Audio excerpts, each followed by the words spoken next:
Big Three itu adalah scam, bahkan bisa dibilang Big Three itu adalah salah satu konsep yang beredar luas, bahkan sampai sekarang itu masih dipercaya sama orang-orang. Kenapa Big Three itu masih dipercaya sama orang-orang, bahkan orang-orang yang ada di Indonesia? Jawabannya simpel, karena mereka terpengaruh sama media luar atau karena ikut-ikutan media luar juga. Dan ini semua gak mungkin terjadi karena inferiority complex yang membuat orang-orang kita hampir berpikir kalau omongan orang bule itu pasti valid. Ya, gak mungkin kayak gitu dong. Jadi sekarang pertanyaannya adalah di mana scamnya Big Three dan apakah nanti bakal ada Big Three yang selanjutnya? Jadi sahabat wibu baraya sekalian, ayo kita bahas scam dari Big Three. Aku bilang Big Three itu scam. Aku nggak bilang sekolah itu scam, tapi Big Three yang scam. Big Three ini muncul di peredaran komunitas otaku atau wibu yang dimana isinya itu adalah One Piece, Naruto, dan Bleach. Nah, pertanyaan pertamanya adalah apa yang membuat mereka menjadi Big Three? Untuk menjawab ini, nggak mungkin cuma bilang karena kepopularitasan atau kepopuleran. Karena jelas, kalau ngomongin populer itu, semua tergantung dari siapa yang voting. Dan voting itu belum bisa merepresentasikan aktual yang ada di lapangan. Apakah karena cultural impact? Ya, aku nggak begitu yakin. Tapi, kalau dilihat dari range perilisannya, One Piece, Naruto, dan Bleach itu bisa dibilang punya impact yang cukup besar. Tapi, apakah impactnya sebesar itu? Apakah Hunter x Hunter, iShield 21, Death Note, atau JoJo itu tidak punya impact yang sebesar itu? Ya, I don't think so. Aku yakin mereka punya impact yang cukup gede. Atau mungkin mereka bisa masuk Big Three karena mereka membuat penjualan yang sangat besar buat Shueisha. Atau bahkan bisa dibilang mereka menyelamatkan Shueisha. Ya, jawabannya enggak juga. Secara fakta sebenarnya enggak, karena setelah era Dragon Ball dan Slam Dunk selesai, penjualan majalah Shueisha itu turun, bahkan di era Big Three itu sendiri. Terus, apakah mereka disebut Big Three karena penjualan? Kalau cek di Wikipedia, jawabannya iya, mereka masuk ke dalam Big Three. Tapi, masalahnya adalah data itu adalah data yang didapat dari Komipress. Yang dimana data itu dimulai pada tahun 2008. Jadi, data tahun-tahun di sebelum 2008 itu nggak ada atau belum tersedia. Berdasarkan data ini, mereka cuma punya perkiraan. Jadi, kita nggak bisa menilai secara objektif dan nggak bisa mengabaikan data lama. Tapi, kalau misalnya aku ada salah, kau bisa koreksi di kolom komentar. Dari beberapa data yang ku dapat, sebenarnya Big Three ini sendiri itu bukan sesuatu yang Big Three gede banget. Tapi sebenarnya ada beberapa manga lain yang cukup bersaing di zamannya. Dan Big Three ini ya cuma hasil dari glorifikasi. Pertanyaannya, kenapa aku mau membawa pembahasan ini? Karena aku mau kalian semua itu nggak terlalu mengglorifikasi Big Three, terutama Bleach. Maksudku gini loh, Big Three itu sebenarnya nggak serelevan itu. Karena sekarang udah ada banyak anime dan manga yang dibuat. Maksudku gini loh, yang mau kusampaikan adalah sebenarnya Big Three itu bukan sesuatu yang relevan. Terutama di zaman sekarang, yang dimana manga dan anime itu udah banyak banget yang buat. Tapi gini ya, tanpa mengurangi rasa hormat atau respect ke One Piece, Naruto, dan Bleach, aku nggak akan deny apa yang mereka lakukan untuk kultur. Karena 3 judul ini ya bisa dibilang 3 judul yang cukup besar. Tapi hanya karena dulu ada Big Three, bukan berarti sekarang kita perlu banget sama Big Three yang baru. Obsesi atau glorifikasi yang berlebihan kepada Big Three ini menurutku agak lucu aja gitu. Karena aku ngerasa kayaknya perlu banget ada 3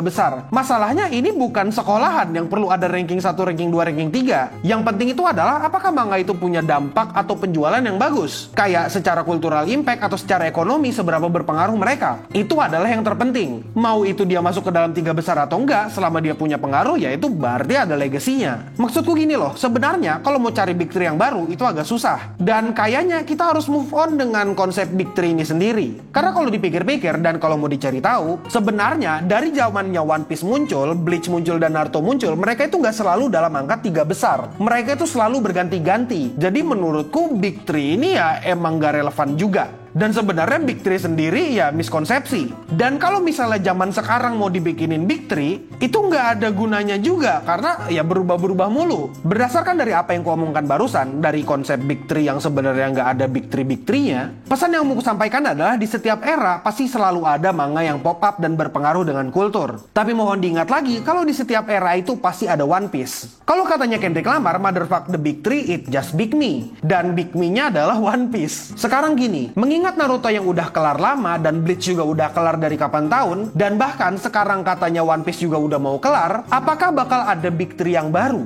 Apakah Kimetsu no Yaiba, Boku no Hero, dan Jujutsu Kaisen itu bisa termasuk ke dalam Big Three era baru? Ya, itu bisa kalian debatkan di kolom komentar. Kalau misalnya mau diambil dari data Wikipedia, manga-manga tadi itu adalah manga yang keluar di tahun 2010-an. Dan data-data itu diambil dari setelah tahun 2008, jadi menurutku datanya cukup fair. Tapi masalahnya adalah manga-manga itu udah selesai semua. Dan sekarang kayaknya cukup sulit untuk menentukan Big 3 yang baru, karena menurutku emang nggak perlu aja gitu ada Big 3 yang baru. Kalau misalnya mau dipaksain banget ada Big 3, nentuinnya pakai apa? Dari popularitas kah atau dari sales? Sekarang manga atau anime itu udah diverse banget, bahkan pembaca manga itu belum tentu nonton anime dan vice versa. Kalau misalnya mau ditentuin banget, Shonen Jump aja sekarang udah ada 2 jenis. Shonen Jump yang biasa sama yang versi Shonen Jump Plus, yang versi digital, yang langganannya 60.000 sebulan. Kalaupun misalnya kau mau maksain bikin Big 3 dan menentukan lewat sales atau penjualan, masa iya kau terima kalau Big 3 itu ada Spy Family, Kaiju 8 sama Chainsaw Man? Atau misalnya mau Sakamoto Days, Blue Box, atau Elusive Samurai? Itu 3 manga yang top di tahun ini gitu loh. Itu mau dijadiin Big 3 banget tuh. Sekali lagi terserah kalian, aku nggak memaksakan opiniku, tapi kalau dilihat by data dan penjualan, ya Big 3 itu adalah yang tadi itu. Apakah kalian mau mengukur Big 3 lewat sales atau penjualan? Ya itu terserah. Kalau kalian mau menilai secara kultural impact, ya itu terserah kalian juga. Kalau menurutku sendiri, secara kultural impact yang cukup besar saat ini adalah Spy X Family. Jelas banget kalau manga Spy X Family ini berpengaruh, karena sering muncul di mana-mana dan ya sering jadi meme juga. Dan sisa 2 lainnya itu terserah kalian, ya itu opini kalian masing-masing. Dan menurut kalian sendiri, apakah Big 3 era sekarang itu perlu atau enggak? Ya udah, mungkin sekarang itu aja dulu. Kalau misalnya ada koreksi atau aku ada salah, kok bisa kasih tahu di kolom komentar. Kayak misalnya, Bang, lu nggak mempertimbangkan pengaruh dari piracy bang, pengaruh dari pembajakan bang?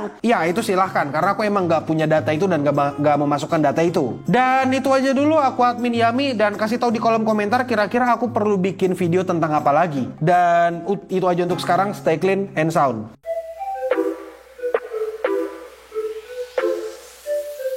Tapi gini ya, alasan aku ngebawa ini sebenarnya tuh buat ngelurusin miskonsepsi gitu. Sebenarnya Big 3 itu yang gak Big 3 amat. Kayak secara sales di era mereka sendiri, mereka nggak se-big itu gitu. Mereka big setelah mereka memperluas pasar ke Asia yang lain selain Jepang, ke Eropa dan Amerika gitu. Jadi kalau dibilang Big 3 adalah 3 anime tadi, One Piece, Naruto, dan Bleach, itu bisa diperdebatkan banget. Ya terserah kalian. Kalau menurutku, sekarang tidak ada Big 3.